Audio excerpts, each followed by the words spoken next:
Quem é o meu próximo? É a pergunta da meditação de hoje, em Lucas 10, do 25 ao 29, do 36 ao 37. O texto vai nos dizer assim: certa ocasião, um perito na lei levantou-se para pôr Jesus à prova e lhe perguntou: Mestre, o que é preciso fazer para herdar a vida eterna? O que está escrito na lei? Respondeu Jesus. Como você a lê? Ele respondeu: ame o Senhor, o seu Deus, de todo o seu coração, de toda a sua alma, de todas as suas forças e de todo o seu entendimento. E ame o seu próximo como a si mesmo. Disse Jesus: você respondeu corretamente. Faça isso e viverá. Mas ele, querendo justificar-se, perguntou a Jesus: e quem é o meu próximo? Em seguida, Jesus vai contar a história do bom samaritano, é super conhecida. Eu vou pedir licença para não repetir, mas recomendo que você possa continuar lendo. E quero ir para a conclusão da parábola que Jesus contou, agora no versículo 36 e 37. Ele então pergunta para o homem: qual dos três você acha que foi o próximo do homem que caiu nas mãos dos assaltantes? Aquele que teve misericórdia dele, respondeu o perito da lei. Jesus lhe disse: vá e faça o mesmo. Um texto cheio de perguntas, em que nós vamos encontrar aqui Jesus respondendo uma pergunta com outra. Outras vezes ele responde com uma história ou parábola, como ele acabou de contar aqui, do versículo 29 ao 30, ele vai então começar a contar essa parábola, ele vai até o versículo 35, e você vai ter assim, uma excelente oportunidade de poder refletir acerca dessa parábola que Jesus está respondendo à pergunta: quem é o meu próximo?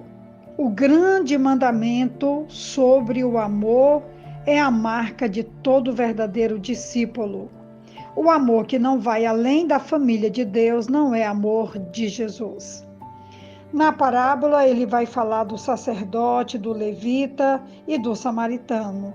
Todos eles tinham as suas peculiaridades, as suas características, e Jesus então vai contando essa narrativa impressionante para responder a pergunta do mestre da lei com uma outra pergunta, quando ele vai perguntar: qual dos três te parece que foi o próximo do homem que caiu entre os assaltantes? E ele vai dizer então que foi aquele que usou de misericórdia para com ele.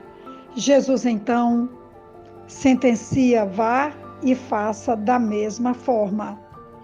O samaritano chegou ao lado da pessoa que estava sofrendo, viu-a com olhos espirituais e entrou em ação a favor da pessoa.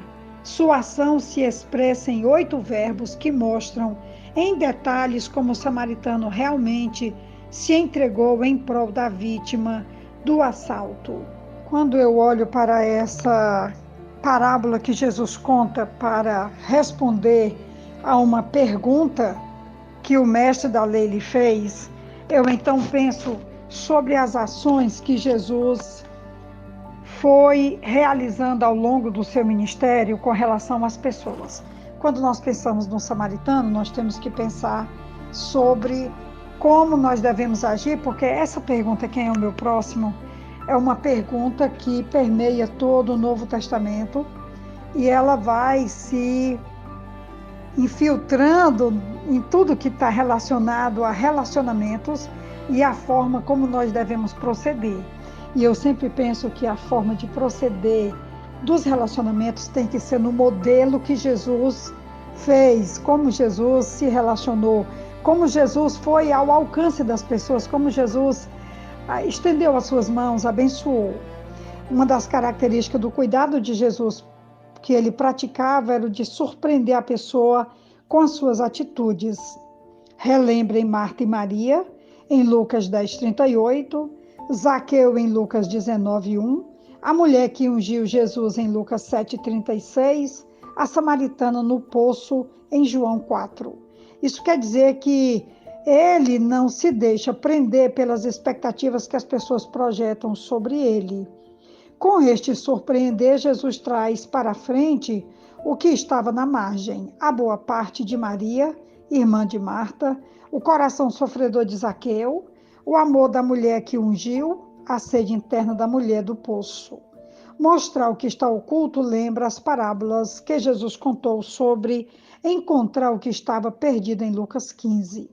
As ações de Jesus Cristo consagram-no como aquele que cuida do nosso ser e resgata em nós o que estava perdido, oculto pelas aparências, pelas defesas.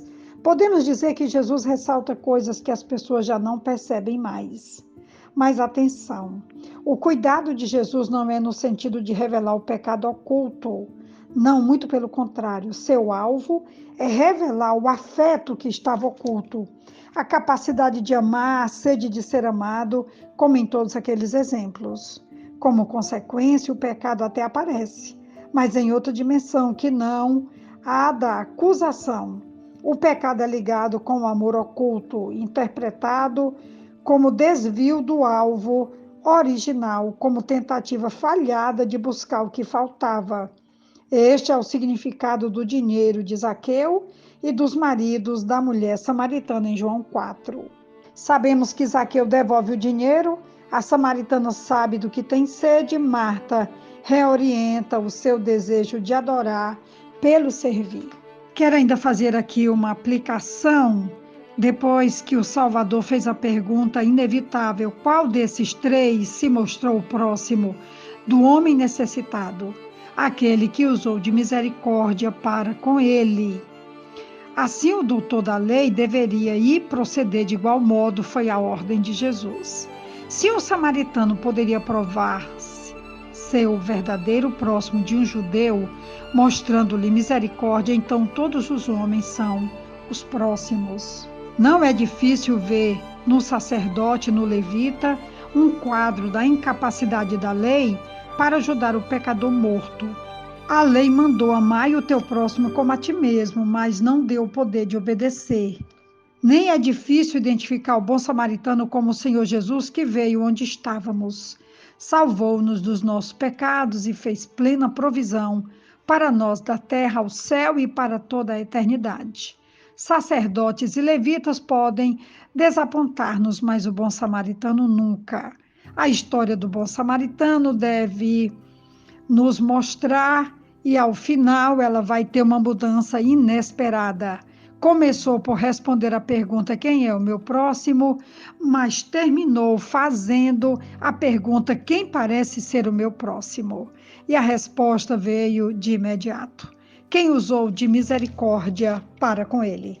E a sentença de Jesus é: vai e faze o mesmo. É a resposta à pergunta de hoje. Estamos numa semana também em que estamos respondendo perguntas bíblicas, e essa, para mim, é o cerne da nossa vida espiritual, da nossa vida cristã, e que nós precisamos respondê-la todos os dias ao nos depararmos com as pessoas que estão próximas de nós, necessitadas, sofridas, chorando, largadas, solitárias, enfim, qualquer que seja o estado do próximo que Deus colocar na tua vida hoje ou na minha, nós possamos usar de misericórdia para com elas, entendendo que outros usarão de misericórdia para conosco. Que Deus nos abençoe, uma ótima reflexão, um ótimo dia. Amém.